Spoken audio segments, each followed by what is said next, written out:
This week on the Therapy Dogs Australia podcast, Sam dives into a really important question that maybe isn't asked enough. How hard is it to train a therapy dog? The answer may not be what you expect. Please remember to subscribe, follow, and like this podcast if you enjoy it. A good review will help us a lot too. Enjoy. Hello, everybody, and welcome back to the Therapy Dogs Australia podcast. It is just your host, Sam, here, all by my lonesome this week. We have had some real scheduling difficulties lately, but stay tuned because we have got some pretty cool episodes coming up that are all in the works. So what I just wanted to pop on and talk to you guys about a bit quickly today is how hard is it? How hard is it to train a therapy dog? We get asked a lot of the time, how long does it take to train a therapy dog? I don't think we get asked how hard it is to train a therapy dog ever. So I thought that might be a fun thing to address today. If you can hear crunching in the background, that's my dogs chewing on their beef trotters, cow hoof things. Anyway, okay. So how hard is it to train a therapy dog? The answer to that is it depends, which is the answer to most things in life, really. So when you're thinking about how hard is it? If you're trying to turn a dog that's not made for the job into a therapy dog, it is very, very hard, and I would say impossible, and I would say don't do that. Sometimes we don't know if a dog's going to be suitable or not until we're like a fair way along the journey, and that's okay. Most dogs you won't know if they're suitable or not until they reach a certain age. So your dogs are still developing. So if you kind of say up until about 2 years to be safe, depending on the breed. Some might even be a bit longer. Some will be a little bit sooner than that. So we're not really going to fully know who our dogs are until they are adults. And yeah, there's a few things along the way that we can do to try and help and support those dogs that are the maybe dogs. And I guess those ones are probably the hardest ones to train because you're putting a fair bit of work into them. Um, the ones that are like easy to train are the ones that are just naturals, and a dog that's a natural would be a dog that's like quite biddable. So they are quite affiliated to you and they care about what you think and what your ideas are as their owner, handler, and they want to please you. So you can think about, like your labs and your border collies and things like that. So dogs that are they're quite interested in keeping you happy. That means their trainability is going to be quite high, right? And then if you pair that with a dog that's quite naturally confident and outgoing, extroverted, that kind of thing, then yeah, it's probably going to be pretty easy to transition that dog into a therapy dog role. This is why you hear us recommending, Labradors as a breed, golden retrievers as well. But dogs that are like that, that's why you hear us recommending those breeds because they are the most likely to naturally have those traits. So if you're training a dog or if you've already got an adult dog that's like, 3 to 5 years old, and you're like, oh, they just love people, they love going new places, like da da da da, and you're identifying all these traits, then the process of training that dog into becoming a therapy dog is not that hard.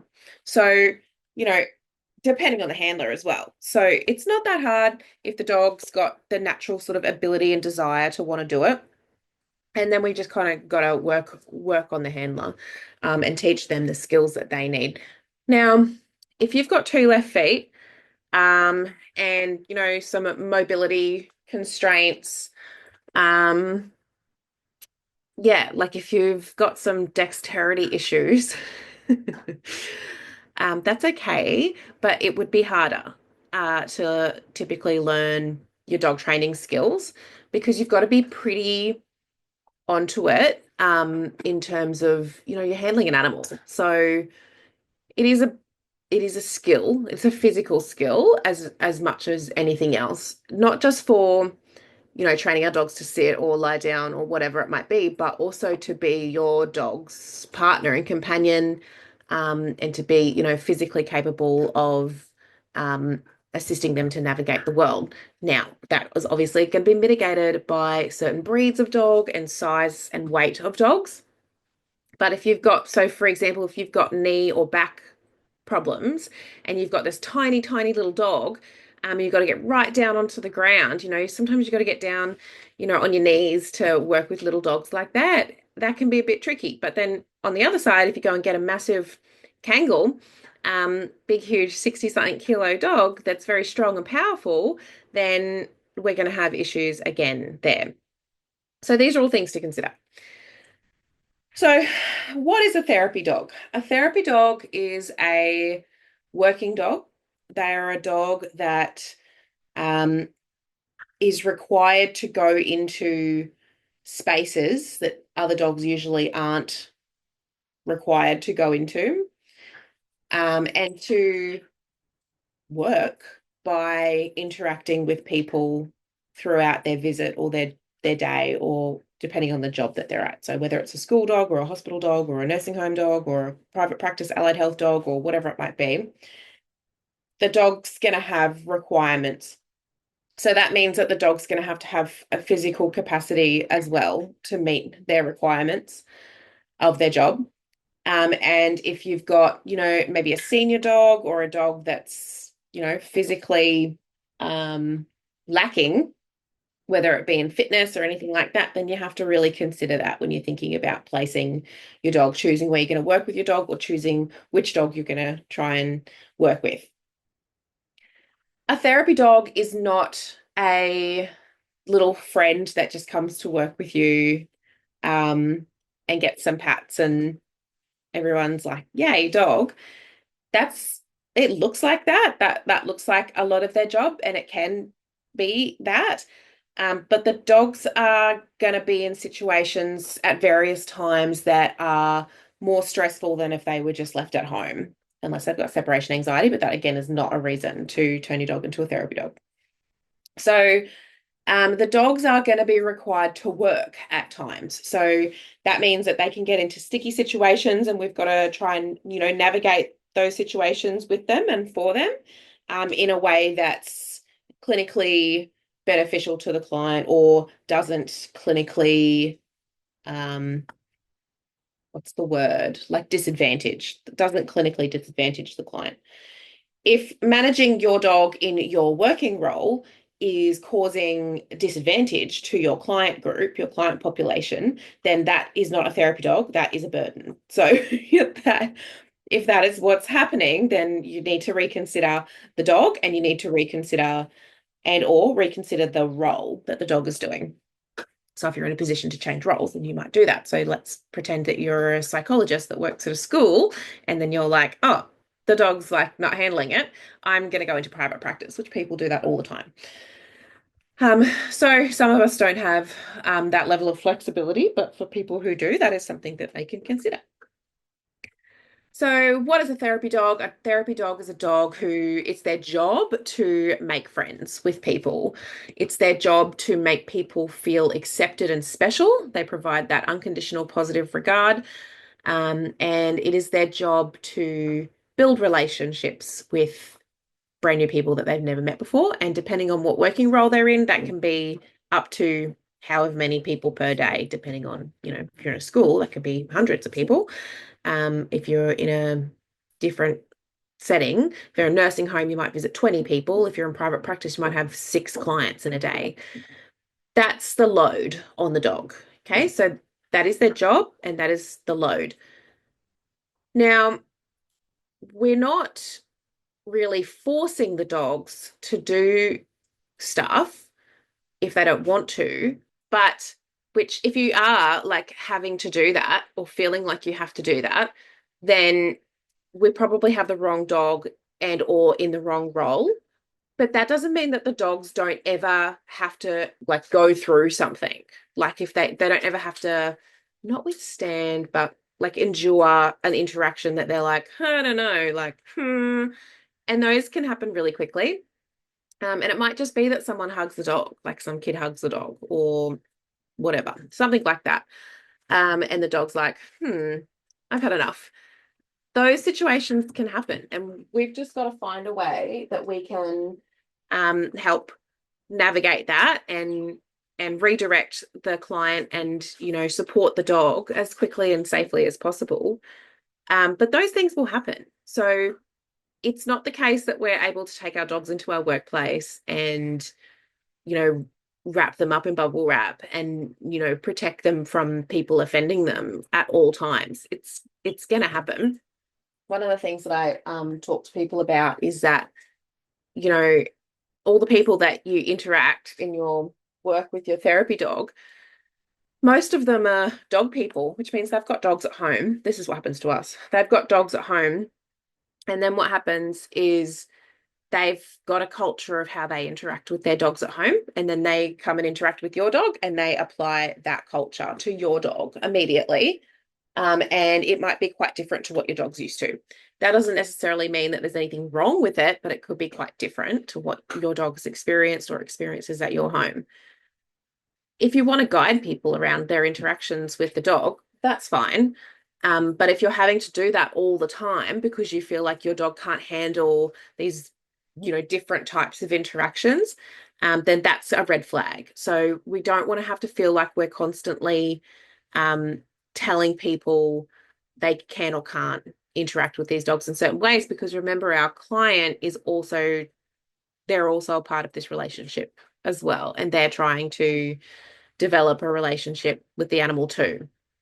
Now, obviously, if they're, rough or whatever, that's a bit of a different story. But what I'm talking about is just handling that's just different. An example is, in case you're like, what do you mean? An example is when I don't like to trick throw things, toys for my dogs. I just hate that for whatever reason. I just think, don't trick the dog. Don't ever trick the dog. I also don't do, like, a lot of dog trainers will like hide, like when you take your dog like for a walk, like off lead, they like hide from them. And it's supposed to encourage the dog, like when the dog realizes you're missing, it's supposed to encourage them to like come and find you, but to check in with you more often. I just don't do that ever. And I just think I don't subscribe to these ideas. That doesn't mean that those ideas are wrong, right? So there's nothing wrong with trick throwing toys for your dogs. There's nothing wrong with hiding behind a tree and seeing if your dog will learn to find you and check in with you.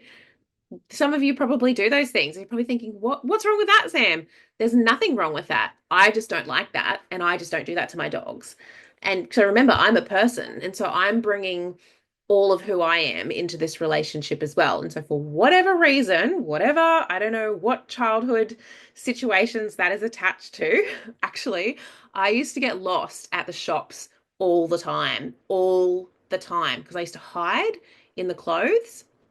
Like my mum would take me to Kmart and I'd like hide in the clothes. And I don't know what I thought.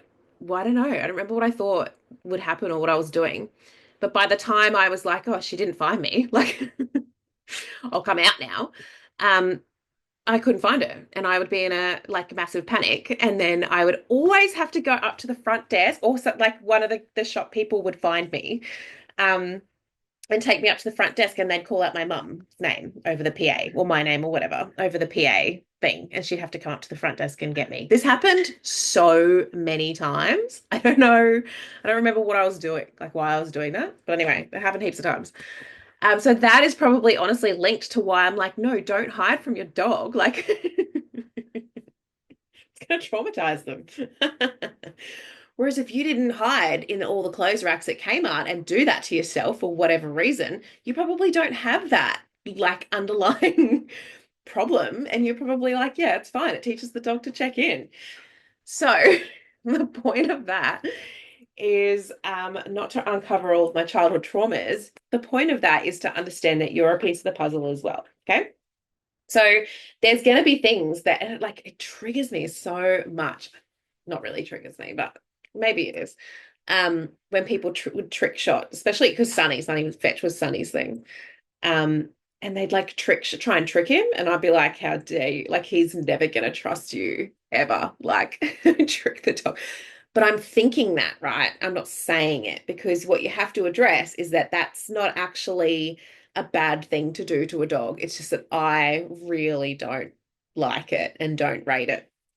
So when you're but Sonny didn't care, right? So that's the thing. So like he was so robust and resilient and confident that he didn't care about that sort of stuff. Like he wasn't like falling apart and like, oh my gosh, someone's tricked me. Like, I can't believe this. My mother would never do this to me. How dare you? He didn't care. He was just, cruising along. But you have to address all of that for yourself as well, because you're maintaining unconditional positive regard too. But you're going to try not to boss people around on how they interact with the dog, because that's their thing. Like that's what they're here for. The reason the dog is here is so that people can interact and form relationships in a certain way. Now, if it was clinically useful for me to address this trick shot thing, so I might see someone doing that to the dog, and the dog is like either getting really tricked and they just find that's hilarious, or the dog's, you couldn't really trick Sonny. He was pretty smart.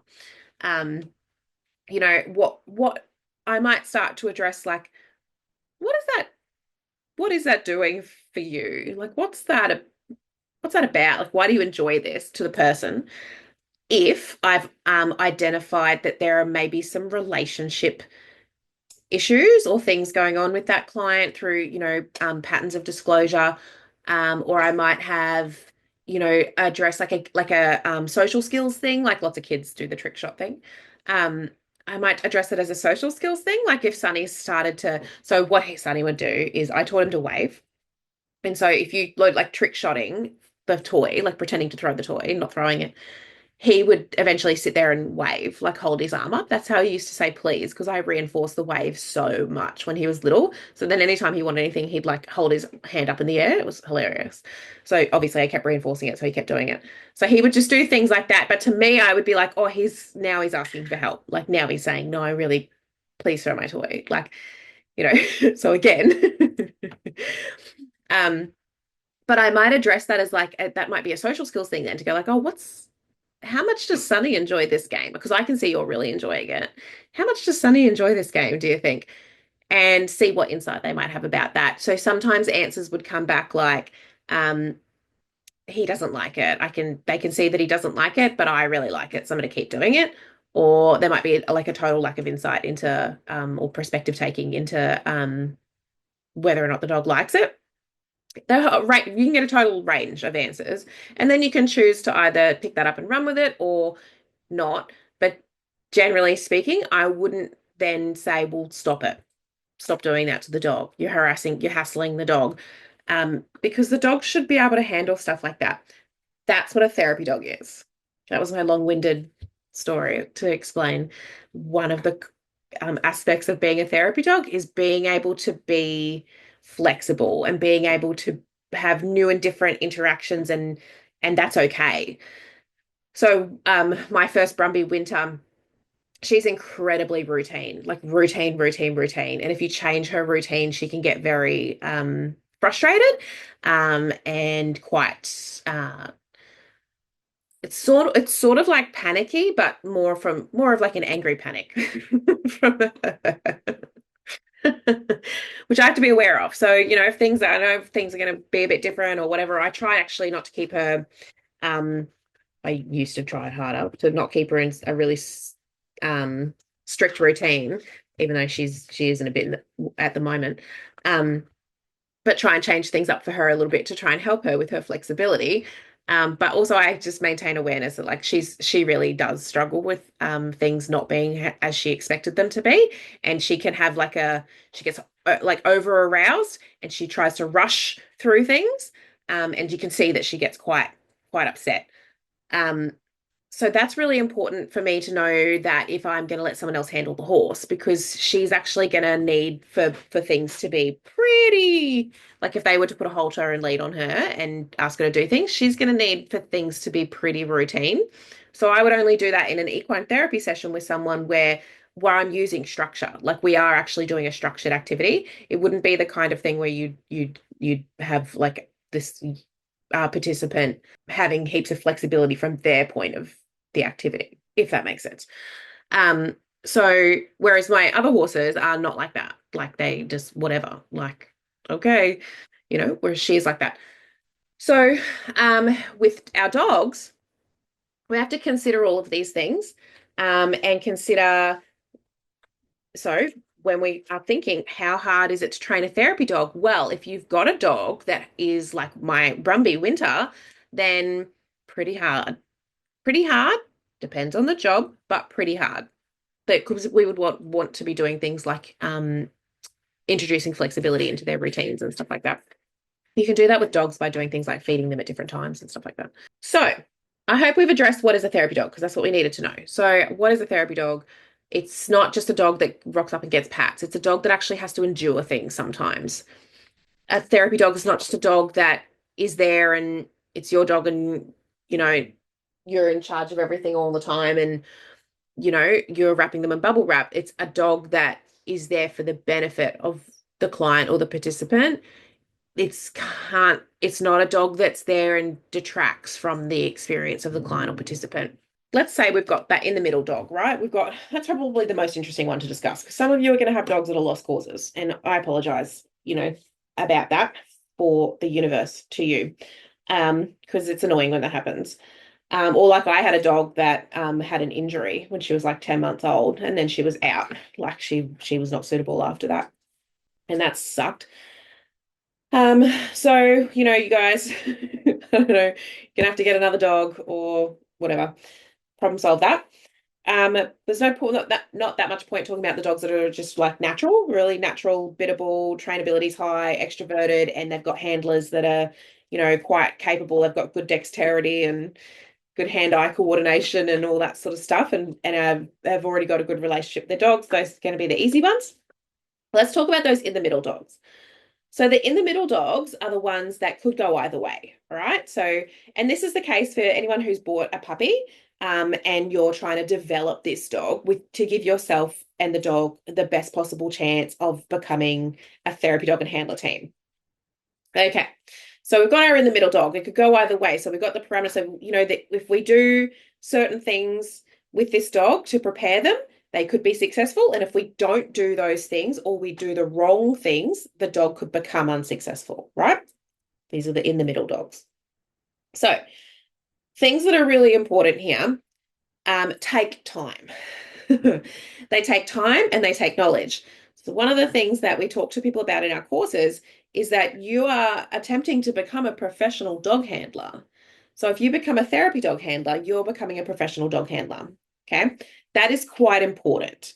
You're an animal handler. You're becoming an animal. You're putting that's going on your resume that you're an animal handler. So to be an animal handler, we can't just be like, oh, the dog's like friendly, like, and it sits when I tell it to sit.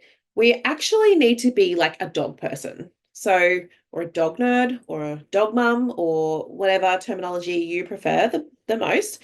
But you need to really sort of make dogs need to become your special interest. So you need to look at the whole picture of dogs. And become quite knowledgeable about aspects of dogs. So this would include things like canine body language, which we touch on that in the course. We teach you that in the course, but you need to get good at it. It would be things like diet and nutrition. It would be things like canine fitness and conditioning and things like that. Like, how do we keep our dogs physically in shape? It would be things like overall dog training stuff. How do dogs learn? How do they communicate? How do we live with them? Et cetera, et cetera. So you've got to become a bit of a dog nerd. So when you're scrolling through your Instagram reels, there should be dog reels in there. There should be dog stuff coming up in there. If it's not, then you haven't got your algorithms right, because you're not taking in enough dog content, right? So find a few dogs that you like to follow and start interacting with their posts. I suggest you find some dog trainers that you like and start interacting with their posts, so that you can start to be receiving a little bit more of this information. So time and commitment. Now, I am on my, I don't know, 5th or 6th or something therapy dog. So I probably was starting to think it's pretty easy. It's like it's not that hard. Um, and what I've realized is that it's pretty easy for me by now, which makes sense, doesn't it? Um, it's not that easy for people who are on their first dog or second dog. Second dog's way easier, FYI, than your first pancake. Um, but usually, a lot of the time, although Sunny was always probably going to be the best dog of the whole wide world, and he was my first dog, so it can go either way, I suppose. Um, but the way that this the trajectory of this is that it gets easier with knowledge and experience and hands-on stuff. And you just can't have that in a first time. Like, how are you going to have that as a first time handler? So we need to remember that, and we need to make sure that we are delivering um, this kind of information that I'm trying to give you today, so that everyone's aware of like, no, so it is actually so much effort. So a couple of things have happened to me over the last couple of months that have kind of triggered, I wanted to have this conversation. So I thought today would be a great opportunity for me to have this conversation with myself, for everybody to listen to the podcast, because I don't have a co-host or any guests. So, well, I've got my dogs in the background being nuisances. So if we think about, okay, so there's a couple of things that have happened to me. A few times I've come across teams who it has been quite evident to me have not put in the time with their dogs. This becomes evident both at initial assessment, so your initial assessment processes, as well as your reassessment. And we're more harsh on your reassessment because at your reassessment, it's like 12 months later. So every 12 months. So you've been essentially working with the dog for at least 12 months and then 24. And then, like, so our expectations are going to be like, okay, well, how come you still can't flip this pancake? Like, what is going on here? And that's not so that we can be bitches. It's so that we can help your dog. Because one thing that is really important is that your dog is receiving the best version of you. Because that's what makes it so much easier for your dog to navigate the world. And that's what makes everybody else's experience of your dog so much more beneficial, is that your dog is on the level. And the way for them to be on the level is to have a good handler. We can really tell the difference between a good handler and a shit handler. So that's someone that's just got zero, like they're just a dead set, like arms and legs all over the place, no consistency, no clear clarity of communication or whatever. So there's a good handler, then we've got shit handlers, and then we've got handlers that aren't spending the time on it. So they're probably like in the middle. They could be good handlers, or they were good handlers or whatever, but they're not committing to the process. And I feel like if you want to be someone who shows up for your dog, you do have to put the time and effort into this. And I probably haven't talked enough about this because for me, in my life of my dogs, that kind of comes quite naturally to me. Dogs been one of my interests for a long time.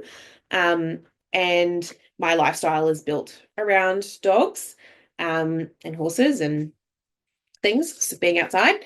So I guess it comes more sort of naturally to me, and maybe I haven't discussed enough that if that's not naturally you, it needs to become you. So if you want to become a professional dog handler, then that we need to bring out that version of you, that is more dedicated to this and does want to put the time and commitment in. And if you don't want to put the time and commitment in, that's okay too. Like, no judgment for me. I have heaps of shit I don't put any time and commitment into. Like, there's like a massive stack of receipts sitting next to me on my desk that have been sitting there for months. I don't know how my bookkeeper does anything. I don't know. I don't know what they do. I don't know. I just ignore it because I just don't want to do it. So this pile is getting out of control. And I just don't want to deal with it. So, no judgment for me. It's heaps of shit I don't put any time and commitment to at all. So, but then, we can't then sit around and be like, oh, why don't I know what's going on with my businesses? Well, because you don't do any of your bookkeeping or give your accountant any information. So that's why. So when my accountant yells at me, I actually see my accountant this week. When my accountant yells at me this week, I just have to tolerate that and put up with it and lie to myself and him about how I'm going to improve. So maybe I should take all those receipts in. Do you think I should? Okay, maybe. I'll just put them in my bag just in case. And then if it like seems appropriate, I might just drop them. I just drop on the ground on the way out, and then they'll just have to it's be their responsibility then. Not really. They would charge me so much money to do that. Anyway, okay, guys, you're distracting me. So, time and commitment. If we're not going to put the time and commitment into things, they're not going to prosper. I know it sucks. It's annoying, but it's real. So I've seen a few teams over the last, let's say 6 to 12 months, where it's been a little bit evident to me, but I actually think that this is because it's at the forefront of my mind because I am in a situation very similar to you guys right now. As you would know, podcast listeners, I'm training a livestock guardian dog, Kiki. She's an Anatolian Shepherd or Kangal. And so a livestock guardian dog is a dog that you train. We're supposed to naturally do it, but in my situation, it's a bit more complicated because I've set very big goals for her, which is to be a livestock guardian dog, but also a companion, and blah, blah, blah. So I've got this dog, strong dog, totally different dog to any other situation it's not a therapy dog, like it's a totally different style of dog. So it's a different type of training for the dog. And I have no idea no idea what I'm doing. So I have dog trainers. Like I have, especially, so I did heaps of research, just like you guys would have before you bought, all you people that start out with puppies, heaps of research before you buy the dog, choosing your breeder. She temperament tested the pups. She knows what I wanted. Flew the bloody dog over from New Zealand. Set up a pen, like I had everything set up, ready to go, like, built her a pen and all this sort of stuff. And just so you could throw that plan straight out the window and start with plan B, which, as we know, happens. But throughout this process, it has become very apparent to me. So I have to spend so much time with her, so much time with her. I'm talking at least an hour in the morning and anywhere between usually an hour in the evening as well, but it can be between half an hour to an hour in the evening. I can be 2 hours in the morning. And this is like I work full time, like I have to be at work in the morning. So I have to get up very early. One of the things I did when she was much younger is like cancelled all of my morning appointments for like however many months and started work an hour later, so that I could have the time to spend with her. Similar things happening at the moment. We're coming into winter, and I'm trying to cut days to be a bit shorter because I don't have as much sunlight. So that's a direct hit, obviously, to one, my schedule, two, financially, like that's cutting your days down, like that's working less so that you can train your flipping dog. I've spent so much money on my dog trainer, um, which is fine because it's been amazing, like absolutely amazing. It's, getting guidance.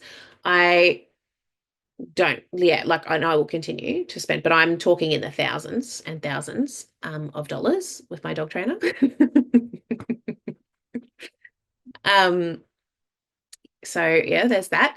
Uh, we have like I'm taking her to taking her to a camp next week actually, and I had to buy a van because she can't travel in my car because of the size of the dog and the size of the car, but also she can't stay in a crate.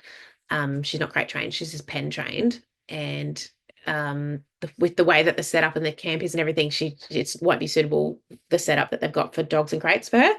So I had to buy a van, and we've fitted. It's almost finished. Fitted out, put dog barrier things in the van and everything like that, so that she can be safe in the van. The amount of equipment that I've purchased, I don't know how much money I've spent on equipment, but I'm always sort of finding what are the tools that I need to help me with this dog, and learning to use these tools, but then also needing to improve the quality of the gear that I have. That doesn't mean that she's still like she walks around with like horse ropes as well. Like it's not like I'm not like buying cute stuff. I'm buying practical stuff. Um, but yep, gear. So we've got time, money on trainers, time, of dedicating time to trainers. Yeah.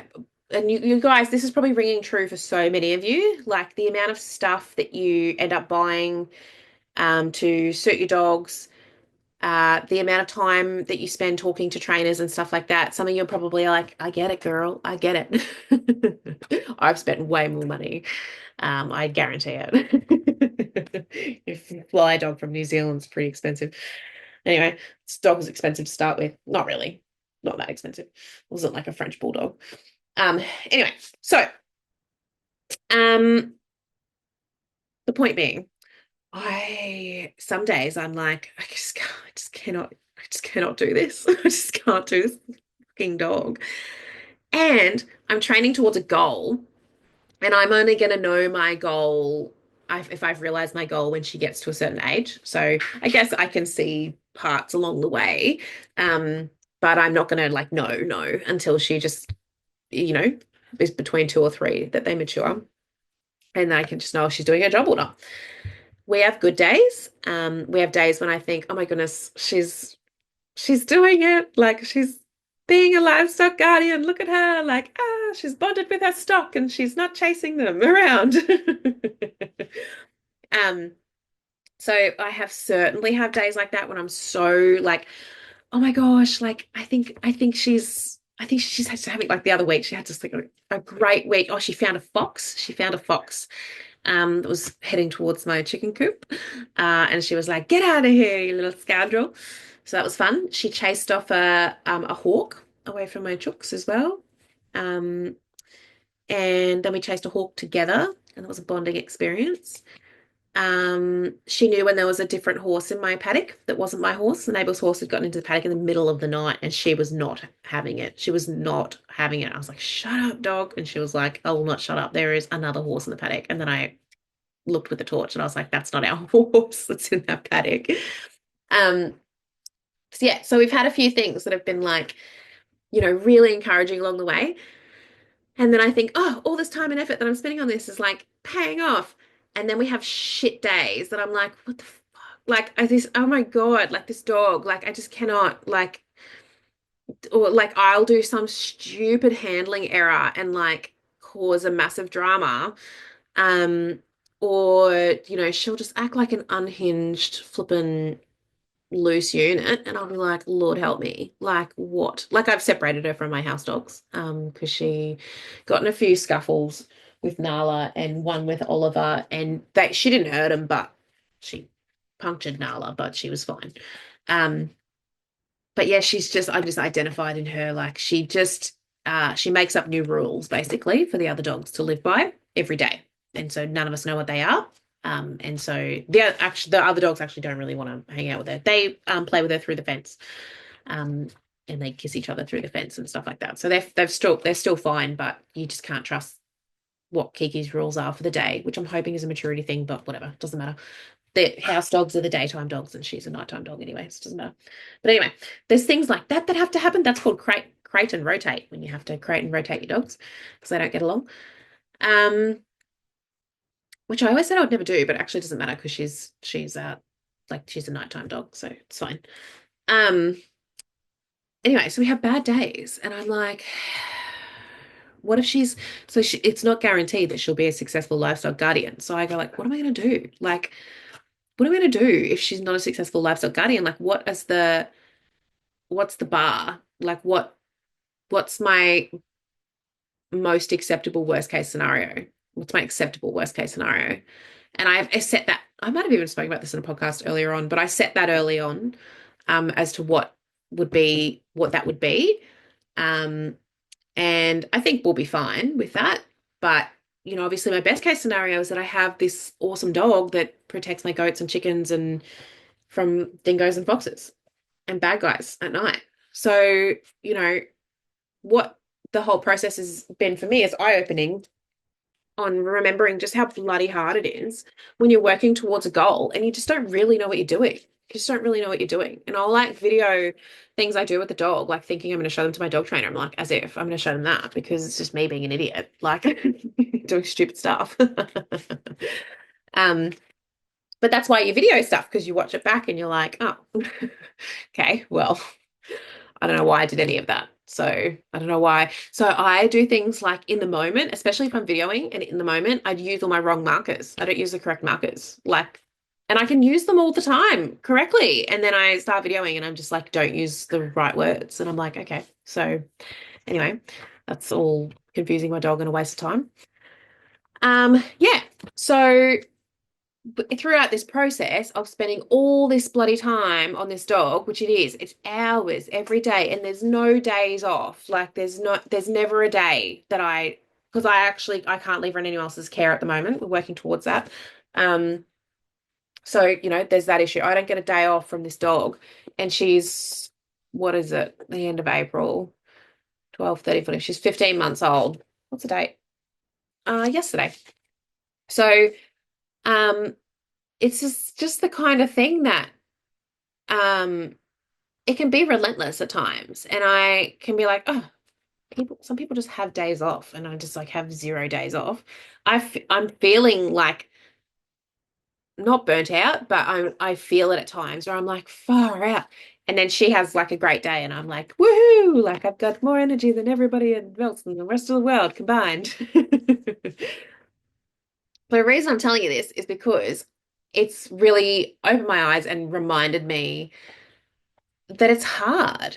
It's really hard. It's hard if you don't know what you're doing. It's really hard. I'm probably going to find out down the track of all these things that I thought I was doing correctly were wrong as well. And I'm going to be pissed off about that because I'm going to be like, damn it, I like stuffed up the dog. Um, it's super time consuming. It can be super expensive. But if you don't put in to the dog, I've always said to people, go put 2 years into a dog. You get a dog, you've got to put 2 years into the dog. After that, you can relax a bit. Now, I live by that. The only caveat to that I can say at the moment is that since we got Penny, our Staffy, Nala needs more. She's already like 5.5. She needs retraining. So Staffy has untrained the dog, which is fine. It's not a big deal. They're having a good time. But yeah, so we also in this household got 2 dogs at the same time, which is crazy, and no one should ever do that. But it was by choice. It was just something that happened. But anyway, so and anyway, that's a story for another time. But anyway, point being, it is really flipping hard. So if you're wondering how hard it is or how much time you need to spend on it, the answer is how long is a piece of string. So some people have these livestock guardian dogs like my one, and it seems like I see them in these Facebook groups and I'm like, these people seem like they've done nothing. They've done nothing and their dogs are just like fine. My dog is not just fine. Like she needs a lot of management. But you know what's really cool is when I get to show off my management to my partner who sometimes doesn't pay that much attention. And so gets to be surprised when he sees the dog actually being managed and then actually uses the management strategies himself that I put in place and actually gets results. Or like our friends and family, that come around and stuff and get to see the management, all our markers working and all of our, cool stuff like that happening. That does make me happy.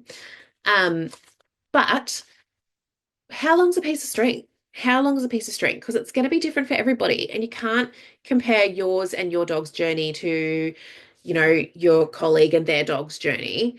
I think it's okay to look at that and go, okay, so what can I learn from what they are doing? And what are the nuances here? Like what's different? So what's different about the situation that I'm in and what I'm trying to achieve with my dog and who my dog is and who I am as a person, because you have to take into account who you are and what you're bringing to your relationship with your dog.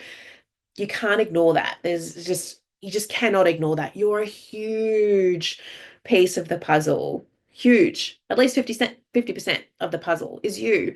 So you've got to be doing that self-reflection as well and understanding. So who am I and what, like that weird stuff that I told you that I'm weird about?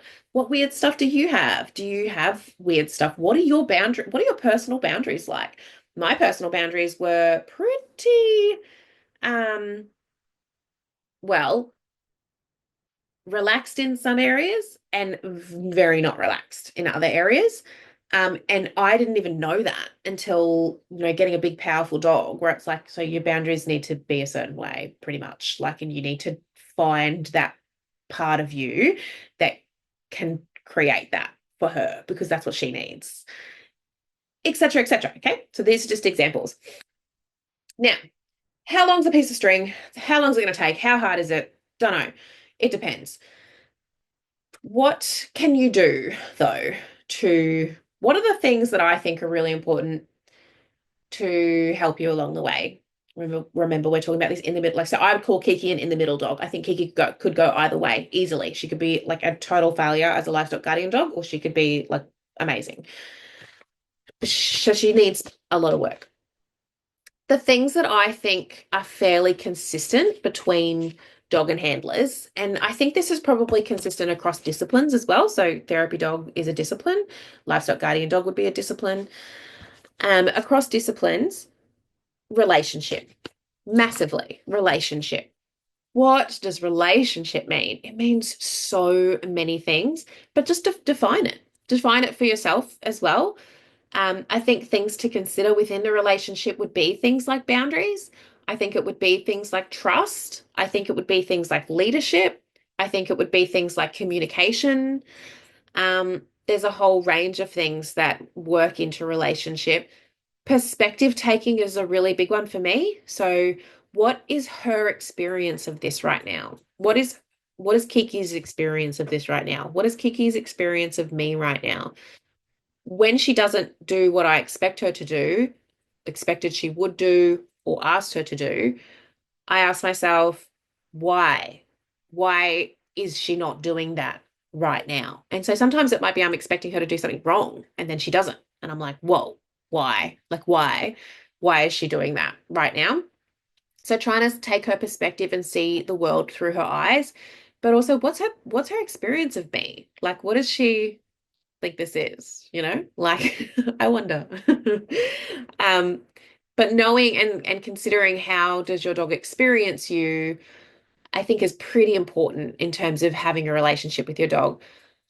Some people, we're all going to have shit that we bring to the table, right? So some people's baggage and things that they bring to the table is going to be relationship blocking. But that's okay because, whatever, like this is just shit that I'm saying. So, might all be nonsense anyway. But also you can actually work on these things. So, the things that get brought up throughout your relationship with your dog, those are things that you can have a think about and you can start to make changes to, or talk to someone about making changes to those things if they're things that you feel like you want to change. Or sometimes they're just things to notice and be aware of and be like, oh yes, I probably shouldn't. So I know when if I get irritable at the dogs and I'm like, oh, I need to have a break. So I'm overloaded in some capacity. So I'm either, could be anything, hungry, tired, whatever, could be literally anything. And so, if I go like the dogs, so like dogs being around my feet, normally it doesn't bother me at all. If I start to go like, get out of the way, get out of the way. What are you doing? Get out. The dogs are trying to like go where I'm going, but also be there first, but they don't know where I'm going. So they end up around my feet and it drives me nuts. Only if I'm like overwhelmed already. The rest of the time I don't even notice it. Just like like cruising along with dogs everywhere. And it doesn't piss me off. But if it starts to irritate me, then I can be like, okay, so obviously you're the problem.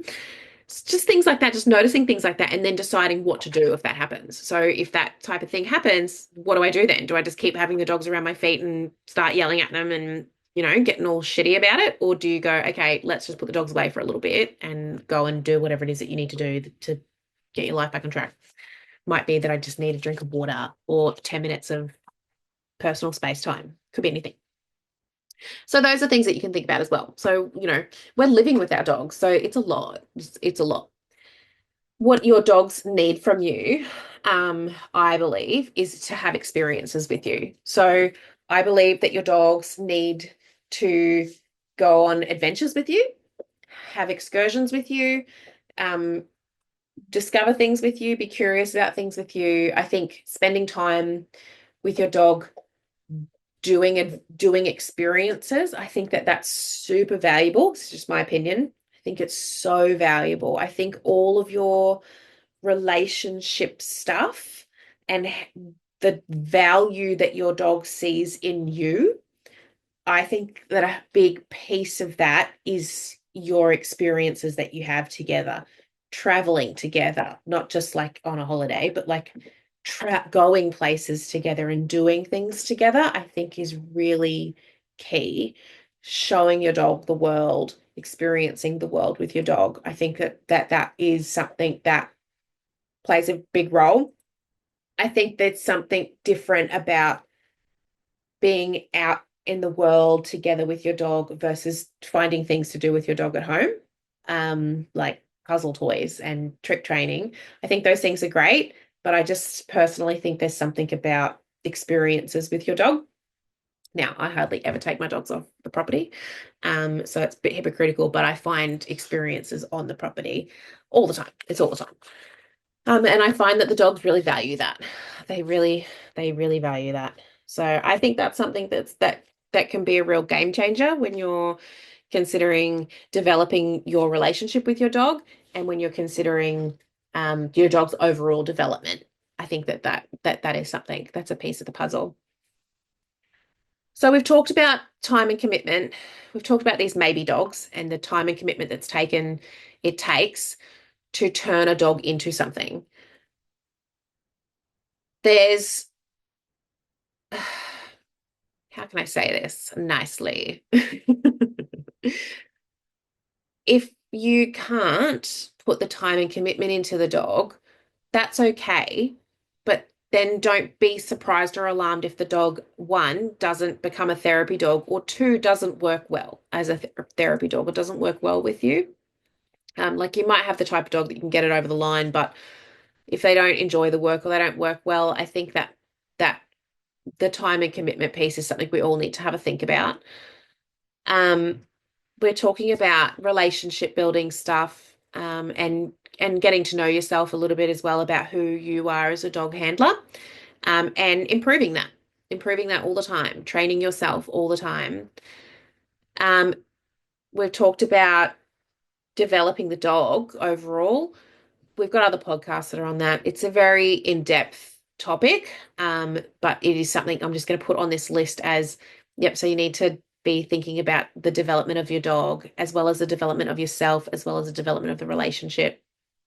And I think one of the ways to do that is through having experiences together. The everyday dog training 101 stuff is all like in your handling. So timing, consistency, communication. So it's things like charging your markers. It's things like learning how to play with your dog. It's things like correct leash handling, correct tool use. All those things are super important. And you're on a journey and you're becoming a professional dog handler. How hard is it for you and your dog? I don't know. How long is it going to take for you and your dog? I don't know. Um, it depends, just like everything else. Like I said at the very beginning, it just depends. But you can expect to be spending a lot of time on it and becoming very committed, and for therapy dog handler to become a part of your identity and a part of your personality. And if this all sounds like too much effort for you because you've just got a nice dog and you just want to take him into the workplace, look, that's probably fine as well. I know we've got heaps of teams like that. And those are the guys that, well, I've got this nice dog now. I can get, my workplace is going to allow it. So let's just go through this process, get the dog through it, and I'll take this dog. And when that dog gets old or dies, this isn't a career for me. Like, this isn't something I'm doing as a career. This is something I'm doing because I have this dog right now. I think that's fine. I think that's absolutely fine. Um, that is a different, you're one of the easy dogs that I talked about before as well, like the easy dogs that are just going to probably cruise through, and then the dogs that have no hopers and there's no way. So you guys, the easy guys, like you might, this might be a bit of a different journey for you, but I would still strongly encourage you to become a very informed dog person, because you are taking a dog into a professional setting. You are presenting yourself as a professional dog handler. And I do think that it's important that for our whole industry, that we do take it seriously. And so there's going to be a bit of time and commitment that goes into that. For all you lifers out there who, like me, who's just going to keep getting dogs, like I'm just going to keep buying dogs and training the next one and training the next, I'm not going to stop doing animal assisted therapy. I'm not doing that. So obviously I'm going to keep, Oliver turns 10 in September. So I guess I got this that little Penny here. She might be a therapy dog one day. She's very naughty right now, but she might one day. Yes, anyway, it's just a story for another time. So yeah, all you lifers that are out there that are going to keep doing this as a career, and it's not, you want to do it full time, so you don't have just one dog. You already got to get your second dog going because you want to work full time. We don't work dogs full time, so now you got to get your second dog, and then hang on a second, they start to age out, or something happens, or there's an injury or something like that, and now we've got to get another dog, and just training. And you guys, this is a way bigger conversation for you as well, but it will get easier each dog you go, usually. And your skills are developing all the time, so it should get easier, but not if you don't spend any time on it. Not if you don't spend any time on it. There are some people who don't have an easy dog, but they also aren't lifers. So they're not really like, oh, I want to make this part of my career. They're kind of like, oh, that's a cool idea. I think that's cool. Yeah, I'll do that with my dog. I love my dog. Cool. And I can see that there hasn't been a lot of time or commitment or effort spent on this dog. And also, this is not a easy dog. This is trying to turn like a maybe dog into a yes dog, and that takes effort, lots of effort. And you've got to get good at your handling. You've got to get good at what you're doing. Like, there's plenty of handlers that come through that are very average handlers, but they've got great dogs. So they get through with this dog because this dog has learned to tolerate their very average handling. The next dog they get, if it's like stuff you, like like all your cues are nonsense, then they won't pass with that dog, and that will be a real eye opener. We've seen that sort of thing happen before where anyway, so this is meant to be a helpful and sort of encouraging and motivating chat, to say that to maybe adjust your expectations a little bit, or just be preparing your expectations in that, yeah, it's going to take time and it's going to be hard. And most likely there's going to be days where you're like, oh my God, like this isn't good. This isn't going to happen. You lose faith in the process, or you lose faith in your dog, and you're like, oh my God, they're going to be like, yeah, not good at the job or whatever. And then you might have days where you're like, hell yeah. Hell yeah, especially while the dogs are adolescents, especially while your dogs are adolescents, because they are going through phases and things like that as well. So yeah, you'll have to have days when you're like, oh my God, they're never going to make it. And then days when you're like, this is amazing. All my training's paying off. Yay. So yeah, that's for adolescent dogs mostly. So yeah, I do want people to take it a bit more seriously. I do want people to consider themselves professional dog handlers and that their therapy dogs are working dogs. I do. That's what sits well with me. That's what makes sense to me. And I think makes sense for the industry as a whole as well. I think maybe there's some people that doesn't sit well for. And I think that might be like some of the things that don't sit well for me. that might be related to some of my own issues, and that we have to acknowledge that and go, it doesn't mean that it's not right. It just means that it doesn't sit well with me. This is something that does sit well with me, but it makes sense to me for our industry that we take this seriously. You consider yourself a professional dog handler. You consider that a therapy dog is a working dog, and you understand that you have to put a lot of time and commitment into training an animal for a job. That's what makes sense to me. So I don't know, guys, tell me what you think. Yeah, share your experiences with us. I know you've heard a lot of our guests talking about the work that they put into their dogs as well. Let's keep the conversation going, guys. And we were going to be back. Look, Serena from M&M Companions breeder is unwell. So she's okay. But she's too unwell to record part 2 with us at the moment. We're problem solving what we can do to get the rest of that information about temperament testing out to you. We are coming up with a bit of a plan, but she is unwell. So, obviously part 1, I think, is excellent, and there's enough in there to get you going in terms of, making decisions about puppy temperament. But we are working on part 2. It is coming, but that's why it's not here yet, is that she's unwell. And we're going to be speaking to a few other guests that we've got coming up. So that's exciting. So yeah, we will be back. I think this podcast's coming out a bit late because of dramas, but so many public holidays in April. It's been wild. But yeah, we'll be back in a couple of weeks. What's the date? Yeah, we're going to be back in a couple of weeks-ish. Yeah. And we'll see you then. All right. Just like always, can you please subscribe or whatever you do to podcast, review it or something, like it, whatever. And yeah, that'll help more people find it and get some information about all the stuff that we've been up to. Okay, guys, have a great week. Thanks for listening to the podcast. If you're interested in studying with Therapy Dogs Australia, or you have a few more questions before deciding, please get in touch with us by emailing courses@therapydog.com.au or visiting our website at www.therapydog.com.au for more information and FAQs.